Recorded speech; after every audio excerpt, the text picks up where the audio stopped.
عارفين كفن المسيح الحقيقي موجود فين؟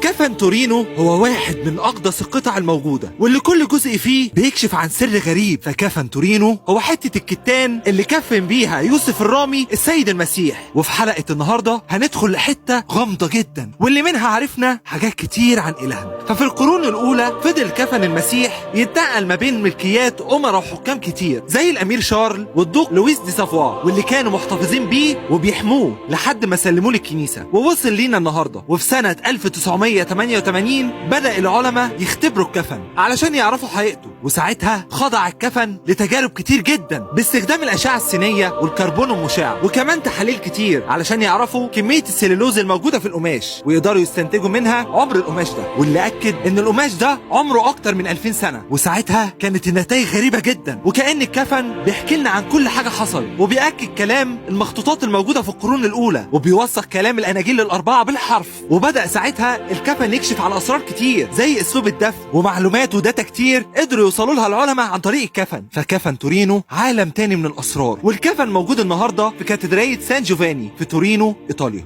وانت كمان صلي معايا وقول: أنا بشكرك يا رب، أرجوك خلي عينك عليا، احفظني يا رب ونجيني، وابعد عني عدو الخير وكل أفكاره ومحارباته الشريرة، واحفظني من كل شر وكل هم وكل تعب.